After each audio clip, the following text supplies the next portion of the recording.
Bonjour, vous écoutez l'épisode 88 du podcast Revue et Corrigée. Cet épisode est tiré d'un billet publié le 19 mai 2020 et s'intitule « Agilité et adaptation ». Ce sont les deux mots de l'année, non ? Dans la longue liste des injonctions de tout type que nous subissons depuis le début de cette histoire de pangolin, il y a quelques mots-clés. La résilience, bien sûr, mais beaucoup, et de plus en plus, l'adaptation et l'agilité. On connaissait la communication non-verbale en présentiel. Nous sommes en train de collectivement inventer le non-verbal écrit.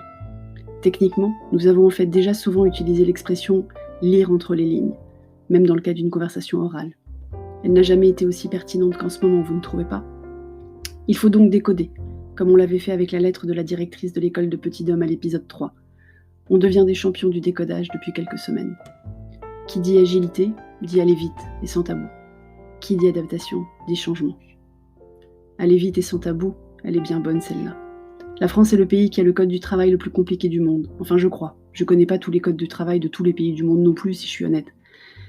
Mais il a fallu plus de 400 réunions d'instances du personnel à la Poste pour pouvoir mettre en place les tournées pendant le confinement quand même. La France est le pays qui a fait fermer la plateforme de fabrication artisanale de visières par des makers équipés d'imprimantes 3D pour défaut d'application d'une norme.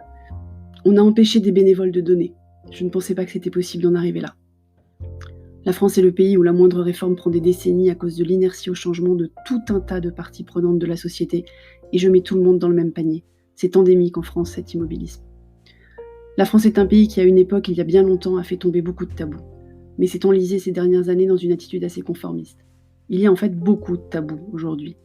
On ne peut pas revenir sur des acquis, on ne peut pas remettre en question un statu quo, on ne peut pas aborder tous les sujets.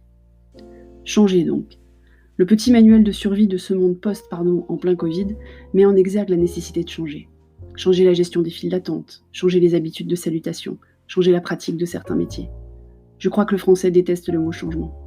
On est mal barré donc. Vous en avez vu certainement, des réfractaires au changement. Ils sont partout. Ils ne comprennent pas pourquoi on en fait tout un plat de la maladie. Ils disent « mais moi je ne risque rien ». J'aurais pu écrire plusieurs billets illustrés d'exemples de la vraie vie sur l'égoïsme, mais j'ai évité. Je vais me faire troller et je préfère m'attacher à des sujets plus optimistes. Ils disent donc « mais moi je ne risque rien » quand on leur demande pourquoi ils ne portent pas de masque. Ils refusent de limiter les réunions en visio et fliquent leur équipe en télétravail. Ils reposent les légumes au marché après les avoir touchés parce qu'ils ont toujours fait comme ça. Vous en avez croisé, non ? On va s'en sortir quand même ? À force de répéter qu'on doit être agile et adaptable, on pratique une méthode Coué qui finira forcément par porter ses fruits. Ça sera sans doute long, on est d'accord. Mais si on ne s'y met pas, on n'y arrivera pas. Je pense que l'idée de cette grande orchestration des éléments de langage autour de 2 mots dans le titre est là.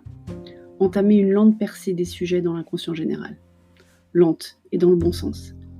Parce que quand on parle de changement, vous allez me répondre « mais si les Français veulent changer ?» Mais non, les Français ne veulent pas changer. Ils veulent que les autres changent. Les patrons, les collaborateurs, les élus, les services publics, mais pas eux personnellement.